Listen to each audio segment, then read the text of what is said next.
वापस से आप सभी का स्वागत है हमारे चैनल करियर लर्निंग में फ्रेंड्स। इससे पहले मैं आपको प्रॉफिट लॉस कंप्लीट करा चुका हूं, तो आज मैं स्टार्ट करूंगा आपका नेक्स्ट पार्ट। मैंने आपसे जैसा बोला था कि मैं नेक्स्ट टॉपिक स्टार्ट करूंगा, तो टॉपिक को स्टार्ट करने से पहले मैं आपको कुछ इन्फॉर्मेशन बता देता हूं फ्रेंड्स। इस सेशन को स्टार्ट करने से पहले मैं आपको बताना चाहता हूं कि फ्रेंड्स अभी तक अगर आपने चैनल को सब्सक्राइब नहीं किया है तो फ्रेंड्स प्लीज सब्सक्राइब कर लें, जिससे आपको ऐसी वीडियोस और हम आपके लिए आगे और लाते हैं, हमें भी मोटिवेशन मिलता है। इसके अलावा हमारे ग्रुप का, टेलीग्राम ग्रुप का जो लिंक है वो आपको डिस्क्रिप्शन में मिल जाएगा, उसको ज्वाइन कर लें क्योंकि वीडियोस के अपडेट वगैरह आपको वहीं से मिलते हैं। एंड इस वीडियो के डिस्क्रिप्शन में मैंने बाकी वीडियोस के लिंक भी दे रखे हैं। इसके अलावा रीजनिंग एंड करंट अफेयर्स की वीडियोस को जो लिंक है फ्रेंड्स वो भी आपको डिस्क्रिप्शन में, प्लेलिस्ट के लिंक आपको डिस्क्रिप्शन में आपको दिख जाएंगे। ठीक है, तो आज का टॉपिक मैं स्टार्ट करता हूँ। Today the topic is simple interest. आज हम स्टार्ट करेंगे सिंपल इंटरेस्ट क्योंकि प्रॉफिट लॉस एंड परसेंटेज हम खत्म कर चुके हैं। ठीक है, तो सबसे पहले I will discuss the basic of simple interest. इस टॉपिक में आपको सिंपल इंटरेस्ट पढ़ाऊंगा। In the next topic we will discuss about compound interest. तो ये सिंपल इंटरेस्ट का फर्स्ट पार्ट है, आप मेरे साथ जुड़े रहें, इसके बाद में इसके और भी पार्ट लाते रहूंगा। आज की वीडियो में केवल basic and basic question discuss करेंगे। एंड एक चीज और फ्रेंड्स, इससे पहले मैं आपको क्वेश्चंस केवल इंग्लिश में लेके आता था, इस वीडियो में मैंने क्वेश्चंस आपके लिए बाइलिंगुअल रखे हैं, हिंदी इंग्लिश बोथ। ठीक है, तो सेशन में स्टार्ट करता हूँ। सबसे पहले I will discuss some basic कि सिंपल इंटरेस्ट का बेसिक क्या होता है। तो एक बार मैं डिस्कस कर लेता हूँ। इंटरेस्ट आपके दो टाइप के होते हैं, एक होता है आपका सिंपल इंटरेस्ट, एक होता है आपका कंपाउंड इंटरेस्ट। तो सबसे पहले मैं बात करूंगा सिंपल इंटरेस्ट के बारे में। सिंपल इंटरेस्ट में आपका क्या होता है, ठीक है। तो सिंपल इंटरेस्ट में होता क्या है फ्रेंड्स कि देखो, आपने दो टाइप की सीरीज होती है, आपने इनके बारे में सुना भी होगा। फर्स्ट वन इज एपी, एक सीरीज होती है आपकी एपी, एक सीरीज होती है आपकी GP. AP stands for arithmetic progression, GP stands for geometric progression. तो friends this is the basic difference between SI and CI, कि एसआई वर्क करती है आपका एपी पे एंड सीआई वर्क करती है आपका जीपी पे। ठीक है, SI works on AP and CI works on GP. अब आप समझ रहे हो कि sir what is AP and GP, क्या बता दिया सर ने। अब सपोज करो एपी एंड जीपी का मतलब क्या होता है। Suppose I will take 3 numbers, मैं 3 नंबर के बारे में बात करता हूँ। Numbers are A B and C. Suppose 3 numbers are there A B and C. तो ए बी की कंडीशन क्या होती है फ्रेंड्स, अगर मिड वाले नंबर का डबल बाकी दोनों नंबर के एडिशन के बराबर है, if 2b equals to a plus C, then this is a condition of AP. तो ये एपी की कंडीशन है। ठीक है, अगर मैं जीपी की बात करूं तो जीपी की कंडीशन क्या होती है, if B square equals to A C. अगर बी स्क्वायर ए सी के बराबर है then this is the condition for GP. तो मैंने क्या बताया, अगर बीच वाले टर्म का डबल ए इसके एडिशन टर्म के टोटल के बराबर है तो ये एपी की कंडीशन हो गई। अगर बीच वाले टर्म का स्क्वायर इसके बगल वाले टर्म के मल्टीप्लिकेशन के बराबर है तो ये आपकी जीपी की कंडीशन है। अभी आपको नहीं समझ में आएगा, मैं और अच्छे से बताता हूँ। जो सपोज करो फ्रेंड्स, मैंने नंबर लिए 2, 4 एंड 6, ये मैंने 3 नंबर ले लिए 2, 4 एंड 6। तो 4 का आप डबल देखोगे तो 4 का डबल क्या होता है 8 एंड 6 प्लस 2 क्या होता है आपका 8। तो यहाँ पे कंडीशन बन रही है 8 इक्वल्स टू 6 प्लस 2। ठीक है, मतलब ये कंडीशन वैलिड हो रही है, सेटिस्फाई हो रही है। तो ये हो गई आपकी एपी की कंडीशन। ठीक है, अगर मैं जीपी के बारे में बात करता हूँ तो यहाँ जीपी नहीं बन रही है क्योंकि 4 का स्क्वायर क्या होता है 16 एंड 6 इंटू 2 क्या होगा आपका 12। तो यहाँ पे जीपी फॉर्म नहीं है। तो जीपी के नंबर आपके किस टाइप के होने चाहिए 2, 4 एंड 8। अब 4 का स्क्वायर क्या होगा 16 एंड 8 इंटू 2 भी क्या होगा आपका 8 इंटू 2 इज ऑल्सो 16। तो ये कंडीशन हो गई आपकी जीपी की। तो फ्रेंड्स मुझे केवल एक चीज समझानी है, अगर मैं यहाँ पे बात करूँ ना एपी में 2, 4, 6, तो 2 से 4 कितना डिफरेंस है 2 का, 4 से 6 कितना डिफरेंस है 2 का। इन द सेम वे अगर मैं जीपी की बात करूँ तो 2 से 4 क्या हो रहा है डबल हो रहा है एंड 4 से 8 क्या हो रहा है डबल हो रहा है। तो भैया this is the major difference in SI and CI, के एसआई वर्क करती है एपी पे एंड एपी का जो बेसिक है वो ये है कि एपी में वर्क करता है आपका डिफरेंस, कॉमन डिफरेंस, यहाँ पे डिफरेंस बराबर होता है। और अगर मैं जीपी के बारे में बात करूं तो यहाँ पे वर्क करता है आपका ratio. CI works on ratio and SI works on difference. SI में डिफरेंस बराबर होता है, सीआई में आपका रेशियो बराबर होता है। और मैं इसको एग्जांपल नेक्स्ट पार्ट में आपको समझाता हूँ अच्छे से। जैसे अगर मैं सिंपल इंटरेस्ट की बात करूँ तो सिंपल इंटरेस्ट में क्या होता है फ्रेंड्स, दिस इज कॉमन। जैसे मैं बोलूँ कि 10% का सिंपल इंटरेस्ट है, द इंटरेस्ट रेट इज 10%। तो 10% का रेट अगर आपको दे रखा है ना, तो अगर 1 ईयर का इंटरेस्ट आपका 10% है फ्रेंड्स, तो interest for 2 year will be 20%। अगर मैं 3 ईयर की बात करूं तो 3 ईयर का इंटरेस्ट हो जाएगा आपका 30%। ठीक है, तो क्या होता है आपका ईयर से इसमें सीधे सीधे मल्टीप्लाई हो जाता है, बाकी कोई भी चेंज नहीं होता। तो 30% इंटरेस्ट फॉर 3 ईयर। अगर मैं रुपीज में बात करूं, suppose the interest for 1 year simple interest is 1000 rupees. तो भैया अगर 1 ईयर का 1000 रुपीज है ना, then for 2 year this will be 2000 rupees. अगर मैं 3 ईयर के बारे में बात करूं तो ये हो जाएगा आपका 3000 रुपीज। सिंपल इंटरेस्ट में कोई भी चेंज नहीं आता, ईयर में सीधे मल्टीप्लाई हो जाता है। अगर मैं रेट की बात करूंगा तो 10%, 20%, 30%। अगर मैं मनी की बात करूंगा तो 1000 रुपीज, 2000 रुपीज एंड 3000 भी इस वे में आपका चेंज होगा। आई होप इतना आपको समझ में आ गया होगा। तो बेसिक चैप्टर है, ज्यादा कुछ समझना नहीं है, बाकी हम सीधे क्वेश्चन पे मूव करेंगे। क्वेश्चन पे जब मैं मूव करूंगा तो आपको और से समझ में आ जाएगा। ठीक है, तो मैं मूव करता हूँ पहले क्वेश्चन पे। क्वेश्चन आपको रीड होगा, एक बार आप अच्छे से पढ़ लो। क्वेश्चन मैंने बोथ लिया है, हिंदी इंग्लिश दोनों में। क्वेश्चन को आप अच्छे से समझना। क्वेश्चन क्या कहता है, फर्स्ट में इंग्लिश में रीड करता हूँ। A person has borrowed some money from a bank at the simple interest rate of 12% and return 5400 rupees as the interest after 3 years. Find out the money which he has borrowed. चलो हिंदी में पढ़ते हैं। एक व्यक्ति ने एक bank से 12% के रेट पर बोरो किया मनी एंड आफ्टर 3 ईयर्स उसने कितने रुपए वापस किए, 5400 रुपीज उसने वापस किए। तो आपको बताना है कि जो उसने धनराशि बोरो करी थी, जो उसने पैसे बोरो करे थे, वो कितने थे। तो अब मैंने आपको समझाया था कि यहाँ पे क्या होता है, सीधे सीधे ईयर का मल्टीप्लाई होता है। आप खुद सोचो, the interest rate is given as, the rate given as 12%। ठीक है, टाइम गिवन एज 3 ईयर, जो रेट है आपका वो 12% है एंड टाइम जो है वो आपका 3 ईयर हो गया। ठीक है, तो मैंने क्या बोला था आपसे, मल्टीप्लाई हो जाएगा। तो मैं नेक्स्ट पेज पे ले लेता हूँ क्वेश्चन, आप वापस से एक बार लेते हैं ना। ठीक है, तो 12% rate, 12% is the rate and he is talking about 3 year. तो यहाँ पे जो रेट बन जाएगा आपका 36%, एंड 36% की फ्रेंड्स आपको वैल्यू दे रखी है 5400 रुपीज। तो अगर 36% की वैल्यू 5400 है तो यहाँ से आपकी 1% की वैल्यू हो जाएगी आपकी 5400 डिवाइड बाय 36। 18 से दिस इज 300 टाइम्स 18 से this is for 2 times and 300 को आप 2 से डिवाइड करा दोगे तो दिस विल बी 150।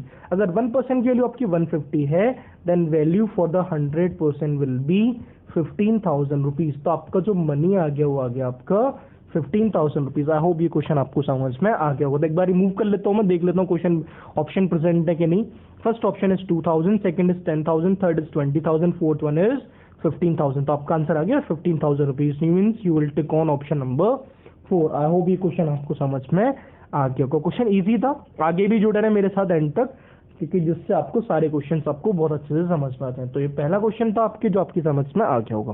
तो फर्स्ट क्वेश्चन के बाद I will move on question number 2। Question number 2 पे मूव करता हूं मैं। क्वेश्चन नंबर 2 में वो क्या कहता है, यस, क्वेश्चन नंबर 2 में वो क्या कहता है फ्रेंड्स, एक बार इसको अच्छे से रीड करते हैं। In what time 72 rupees becomes 81 rupees at the simple interest rate of 6.25%। कितने समय में 72 रुपए 6.14% के ईयरली साधारण ब्याज पर 81 हो जाएंगी। तो ठीक है, 6.25% या 6.61/4। ठीक है, तो 6/1/4 की अगर मैं बात करूं भैया, अगर 6/1/4% का रेट आपको दे रखा है ना, तो इसको आप चेंज करोगे, इसको इसकी मिक्स कंप्लीट फ्रैक्शन देखोगे तो 6 × 4 24 + 1 ये हो जाएगा आपका 25/4%। उसकी मैं फ्रैक्शन बना लेता हूँ, तो 25/4 डिवाइड बाय 100, 25 से 4 बार तो इसकी फ्रैक्शन आ गई 1/16, 1/4% की ये फ्रैक्शन आ गई। ठीक है, अब मैं इस नेक्स्ट पेज ले लेता हूँ, एक बार आपको अच्छे से समझा देता हूँ। तो एक बात बताओ, आपने इन्वेस्ट किए थे 72 रुपीज एंड बैंक ने आपको कितना रिटर्न किया, 81 रुपीज। अब एक बात बताओ, जो आपका रेट है दैट इज 1/16। तो मैं एक बार ही देख लेता हूँ, 72 से अगर आप 81 बना रहे हो तो the interest is how much, 81 - 72। तो जो आपको इंटरेस्ट बैंक दे रहा है वो कितने रुपीज का दे रहा है, 9 रुपीज का दे रहा है। ठीक है, अब एक बार चेक कर लो आप, the interest rate is given है 6.25% एंड फ्रैक्शन में आपका 1/16। तो फर्स्ट ऑफ ऑल आप ये देखोगे कि 72 मतलब 72 पे अगर 1/16 का ब्याज लगेगा तो इंटरेस्ट फॉर 1 ईयर कि भैया 1 साल का जो रेट है, 1 साल का जो ब्याज है वो मुझे कितना मिल रहा है। तो 72 का 1/16 अगर मैं करूंगा तो ये हो जाएगा आपका 16 से 4 बार एंड 0.5 बार, तो 4.5 rupees is the interest for 1 year के, 1 ईयर का जो मुझे ब्याज मिल रहा है वो कितना मिल रहा है, 4.5 रुपए मिल रहा है, 4.5 रुपए। एंड आपको इंटरेस्ट कितना दिया बैंक ने, 9 रुपीज। अगर 1 ईयर का 4.5 है एंड बैंक ने दिया मुझे 9 रुपीज, तो 9 रुपीज विल बी फॉर 9 को 4.5 से डिवाइड करा दोगे तो आपका आंसर आ जाएगा, द आंसर इज 2 ईयर। तो आपका आंसर आएगा 2 ईयर। तो एक बार मैं देखता हूँ कि मेरे ऑप्शन में प्रेजेंट है कि नहीं है। Yes, the option is present, option number is first one, 2 year. तो मैं किसको टिक करूंगा, 2 ईयर को। मेरा आंसर हो गया आपका 2 ईयर। आई होप ये क्वेश्चन भी, सेकंड क्वेश्चन भी आपको समझ में आ गया होगा। जुड़े ना मेरे साथ, आगे आगे और भी अच्छे क्वेश्चन हैं। तो इसके बाद मूव करूंगा क्वेश्चन नंबर 3 पे। यस, क्वेश्चन नंबर 3 क्या कहता है, अगर आपको सेशन में कहीं भी दिक्कत आ रही है, वीडियो को पीछे ले जाएं एंड वापस से वीडियो को, क्वेश्चन को वापस समझें, ठीक है। इस क्वेश्चन को मैं रीड करता हूँ। A person has invested 16,000 rupees, ठीक है, और किसी के पास 16,000 रुपए, ठीक है। Some part of it he invested at the simple interest rate of 4%, the remaining part at the simple interest rate of 5%, ठीक है। If at the end of year he receives 700 rupees as the interest, then find out the money invested at 4%। आगे हम नहीं पढ़ते हैं। किसी व्यक्ति के पास 16,000 रुपीज थे, जिसमें से उसने कुछ पार्ट 4% पे एंड कुछ पार्ट 5% पे इन्वेस्ट किया, ठीक है। इफ आफ्टर 1 ईयर, यदि 1 साल बाद उसे टोटल 700 रुपीज का इंटरेस्ट मिला, तो आपको बताना है 4% पे उसने कितने रुपए बोरो करा, उसने कितना रुपए इन्वेस्ट किया, ठीक है। तो रीड करते हैं। देखो फ्रेंड्स, इस टाइप के क्वेश्चन वैसे तो आप अगर नॉर्मल अप्रोच से बनाओगे तो भी आपको समझ में आ जाएंगे, बट अगर इस टाइप के क्वेश्चन मुझे जल्दी से करने हैं तो मैं यहाँ पे यूज करूंगा एलिगेशन अप्रोच। एलिगेशन में मैं आपको पढ़ाऊंगा, डोंट वरी अबाउट दैट, वो भी आपको समझ में आ जाएगा। तो एलिगेशन आपको कैसे यूज करना है, फर्स्ट पार्ट पे जो रेट है वो कितना है, 4%, ठीक है। तो मैंने 4% लिखी है लेफ्ट में कि फर्स्ट पार्ट में जो मुझे रेट मिला दैट इज 4%।